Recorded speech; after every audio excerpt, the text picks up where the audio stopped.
In a three-phase system, there are three separate phases of electricity referred to as phase A, phase B, and phase C. During a fault, it is important to isolate the affected phases to prevent damage to equipment and ensure safety. A loop feed transformer has a switch that can be used to open and close the primary circuit.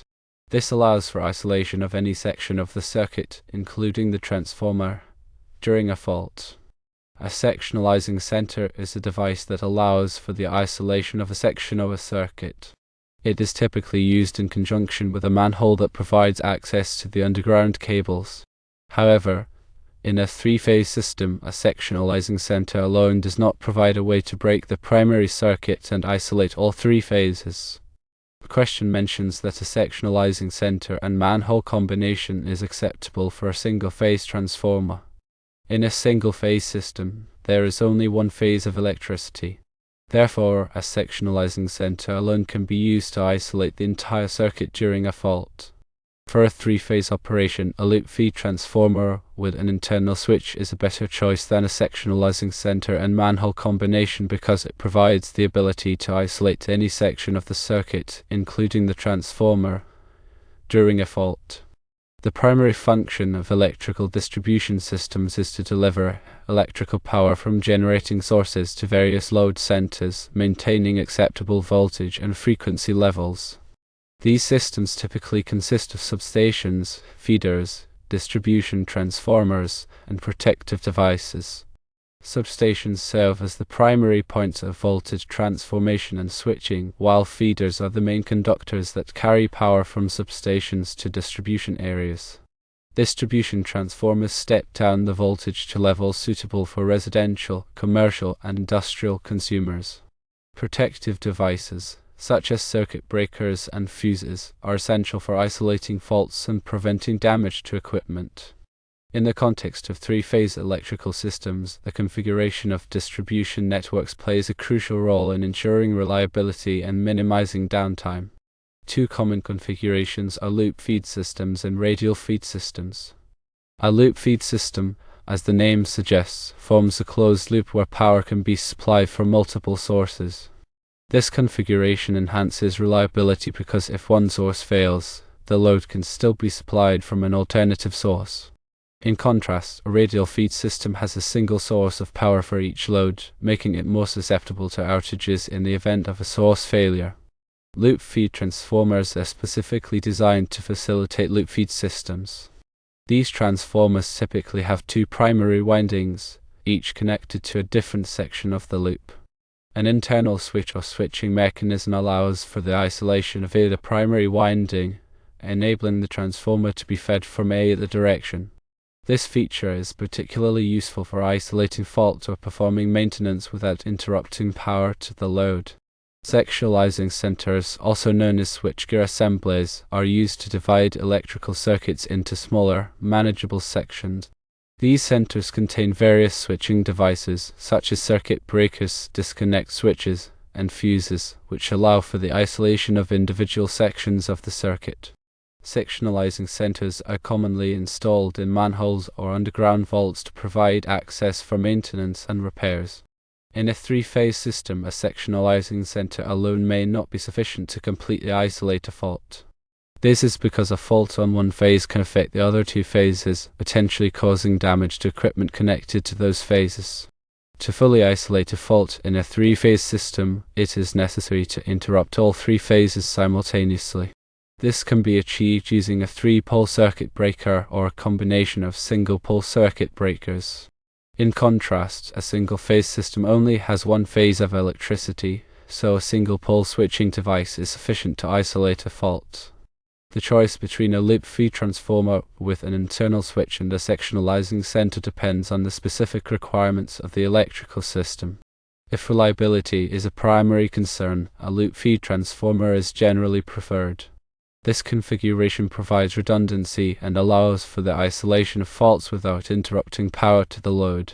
However, loop feed transformers can be more expensive than sectionalizing centers. If cost is a major consideration and reliability is not as critical, a sectionalizing center may be an acceptable option.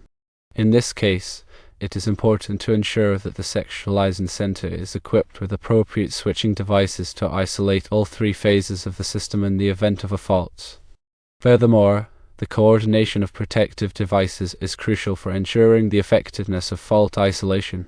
Protective devices should be selected and coordinated to minimize the extent of the outage caused by a fault. This involves setting the trip currents and time delays of circuit breakers and fuses to ensure that the device closest to the fault trips first, isolating the smallest possible section of the system. In addition to the technical considerations, safety is paramount when working with electrical systems. Qualified personnel should always perform installation, maintenance, and repair work. Proper personal protective equipment, such as insulated gloves and safety glasses, should be worn at all times. Furthermore, it is essential to follow established safety procedures and lockout-tagout procedures to prevent accidental energization of equipment. In summary, loop feed transformers with internal switches offer superior fault isolation capabilities in three-phase systems compared to sectionalizing centers alone. This is because loop feed transformers allow for the complete isolation of all three phases, preventing damage to equipment and ensuring safety. However, the choice between these two options depends on the specific requirements of the electrical system, including reliability, cost, and safety considerations. Proper design, installation, and maintenance are essential for ensuring the reliable and safe operation of electrical distribution systems. Now, let us delve further into the specifics of these components and their roles in electrical distribution. Consider a hypothetical scenario in an urban setting. The electrical grid supplying power to a residential neighborhood relies on a combination of underground and overhead distribution lines. The primary voltage, say 13,800 volts, is carried through underground cables to various distribution points. At these points, transformers step down the voltage to a more usable level, such as 120/240 volts for residential customers. The loop feed transformer with an internal switch offers a distinct advantage in this scenario.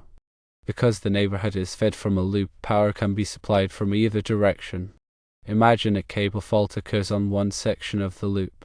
Without a loop feed transformer, this fault could potentially interrupt power to a significant number of customers.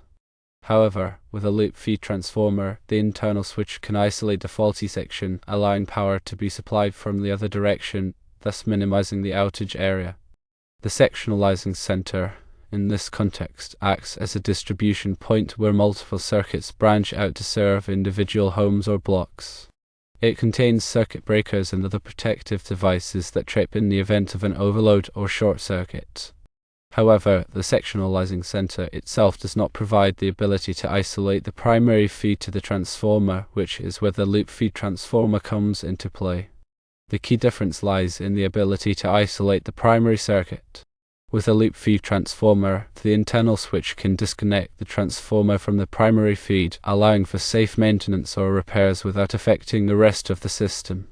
A sectionalizing center, on the other hand, typically focuses on protecting the secondary circuits that feed individual customers. Now let us consider the implications of a single-phase versus a three-phase system in terms of fault isolation. In a single-phase system, such as a typical residential service, there is only one phase conductor and a neutral conductor. If a fault occurs, such as a short circuit between the phase conductor and the neutral conductor, a single pole circuit breaker can interrupt the current and isolate the circuit. In a three-phase system, the situation is more complex. There are three phase conductors, each carrying a different phase of the alternating current. A fault on one phase can potentially affect the other two phases, creating a more severe situation. For example, if a fault occurs between phase A and ground, it can cause a voltage drop on phase A, which can in turn affect the voltage on phases B and C. This is why it is important to have a way to isolate all three phases simultaneously. A loop feed transformer with an internal three-pole switch provides this capability. The switch can disconnect all three phases from the primary feed, ensuring that the fault is completely isolated and does not propagate to other parts of the system. Furthermore, the grounding system plays a crucial role in fault protection. A properly designed grounding system provides a lower impedance path for fault current to flow back to the source, allowing protective devices to quickly trip and clear the fault. In a three-phase system, the grounding system is typically a multi-grounded neutral system, where the neutral conductor is connected to ground at multiple points along the distribution lines. This helps to reduce the voltage stress in the insulation and minimize the risk of electric shock. The selection of appropriate protective devices is also critical for ensuring fault protection. Circuit breakers, fuses, and reclosers are commonly used to protect electrical circuits from overloads and short circuits. Circuit breakers are electromechanical devices that automatically interrupt the current when a fault is detected. Fuses are sacrificial devices that melt and break the circuit when the current exceeds a certain level. Reclosers are similar to circuit breakers, but they automatically reclose the circuit after a fault has been cleared. The coordination of these protective devices is essential for minimizing the extent of the outage caused by a fault. The goal is to have the device closest to the fault trip first, isolating the smallest possible section of the system. This can be achieved by carefully selecting the trip currents and time delays of the protective devices. For example, a fuse located near a transformer can be sized to trip before the circuit breaker at the substation, preventing a major outage from occurring. In addition to the technical aspects, safety is always a paramount concern when working with electrical systems. Only qualified personnel should perform installation, maintenance, and repair work. Proper personal protective equipment, such as insulated gloves, safety glasses, and arc flash suits should be worn at all times. Furthermore, it is essential to follow established safety procedures and lockout-tagout procedures to prevent accidental energization of equipment. Lockout-tagout procedures involve disconnecting the power source and placing a lock and tag on the disconnect switch to prevent someone from accidentally turning the power back on while work is being performed. This is a critical safety measure that can prevent serious injuries or fatalities. The NEC, or National Electrical Code, provides comprehensive guidelines for the safe installation and maintenance of electrical systems. It covers topics such as wiring methods, grounding, overcurrent protection, and equipment installation. Compliance with the NEC is essential for ensuring the safety of electrical systems and preventing electrical hazards. For example, NEC Section 310.15 specifies the allowable ampacities of conductors based on their size, insulation type, and ambient temperature. This section helps to prevent conductors from overheating and causing fires. Similarly, NEC Section 250 provides detailed requirements for grounding and bonding electrical systems, ensuring that a low impedance path is provided for fault current to flow back to the source. Regular inspection and maintenance are also essential for ensuring the continued safe and reliable operation of electrical systems. Inspections should be performed periodically to identify any potential problems, such as loose connections, damaged insulation, or corroded components. Maintenance activities such as cleaning equipment, tightening connections, and replacing worn parts can help to prevent failures and extend the life of the system. Furthermore, it is important to keep accurate records of all inspections and maintenance activities. This information can be used to track the performance of the system and identify any recurring problems.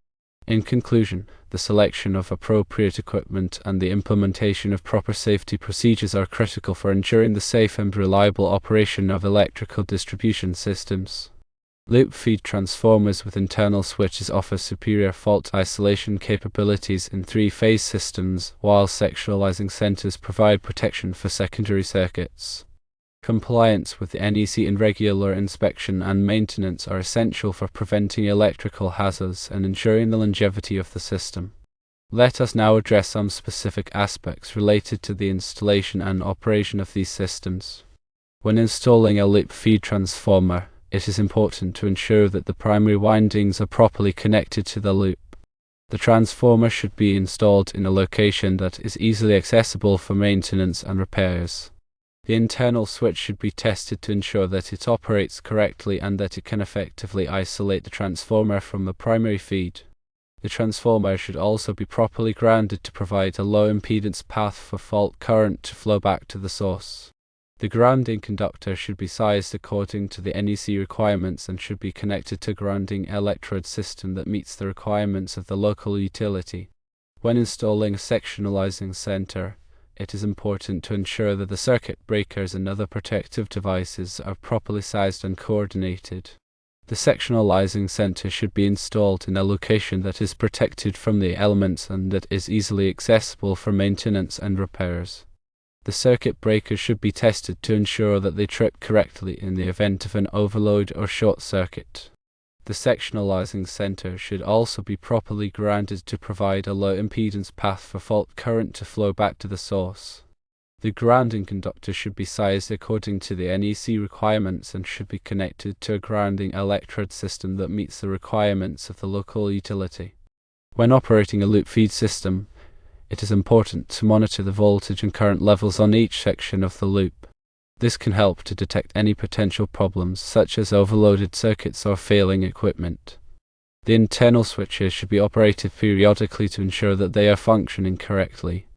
Regular maintenance should be performed on the transformers and other equipment to prevent failures and extend the life of the system. When operating a sectionalizing center, it is important to monitor the current levels on each circuit. This can help to detect any potential problems, such as overloaded circuits or short circuits. The circuit breakers should be tested periodically to ensure that they trip correctly in the event of an overload or short circuit. Regular maintenance should be performed on the circuit breakers and other equipment to prevent failures and extend the life of the system. In addition to the technical aspects, it is important to consider the environmental impact of electrical distribution systems. Transformers can leak oil, which can contaminate soil and water. Circuit breakers can contain hazardous materials such as PCB. It is important to properly dispose of these materials to prevent environmental damage. Furthermore, it is important to conserve energy and reduce the demand for electricity. This can be achieved by using energy-efficient appliances, turning off lights when they are not needed, and insulating buildings to reduce heat loss. By reducing the demand for electricity, we can reduce the need for new power plants and reduce the environmental impact of electrical generation. In conclusion, the design, installation, operation, and maintenance of electrical distribution systems require a comprehensive understanding of electrical engineering principles, safety procedures, and environmental considerations. Loop feed transformers with internal switches offer superior fault isolation capabilities in three-phase systems, while sectionalizing centers provide protection for secondary circuits. Compliance with the NEC and regular inspection and maintenance are essential for preventing electrical hazards and ensuring the longevity of the system. By following these guidelines, we can ensure the safe, reliable, and environmentally responsible delivery of electricity to our homes and businesses. Now, let us consider some advanced topics related to electrical distribution systems. One such topic is the use of smart grid technologies. Smart grids are electrical grids that use digital technology to improve the efficiency, reliability, and security of the electricity system. Smart grids can incorporate a variety of technologies, such as smart meters, advanced sensors, and communication networks. Smart meters provide real-time information on electricity consumption, allowing consumers to make informed decisions about their energy use. Advanced sensors can monitor the condition of electrical equipment, allowing utilities to detect and prevent failures before they occur. Communication networks can enable utilities to remotely control and manage the electricity system, improving its efficiency and reliability. Another advanced topic is the use of distributed generation. Distributed generation refers to the generation of electricity at or near the point of consumption. This can include technologies such as solar panels, wind turbines, and fuel cells. Distributed generation can help to reduce the strain on the electricity grid, improve the reliability of the electricity supply, and reduce the environmental impact of electricity generation. However, distributed generation can also pose challenges for the electricity grid. For example, distributed generation can cause voltage fluctuations and reverse power flow, which can destabilize the grid. To address these challenges, utilities are developing new technologies and strategies for integrating distributed generation into the grid. These include technologies such as smart inverters, which can regulate the voltage and frequency of the electricity produced by distributed generators, and microgrids, which are localized grids that can operate independently of the main grid. A further advanced topic is the use of energy storage. Energy storage refers to the storage of electricity for later use. This can include technologies such as batteries, pumped hydro storage, and compressed air energy storage.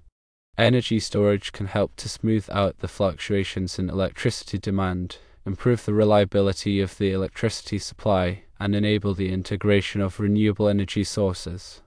However, energy storage can also be expensive and complex to implement. To address these challenges, researchers are developing new energy storage technologies that are more efficient, cost-effective, and environmentally friendly. These include technologies such as flow batteries, which can store large amounts of energy for long periods of time, and supercapacitors, which can quickly charge and discharge energy. In conclusion, the field of electrical distribution systems is constantly evolving, with new technologies and strategies being developed to improve the efficiency, reliability, and security of the electricity system. Smart grids, distributed generation, and energy storage are just a few of the advanced topics that are shaping the future of electrical distribution. By staying abreast of these developments, electrical engineers can help to build a more sustainable and resilient electricity system for the future.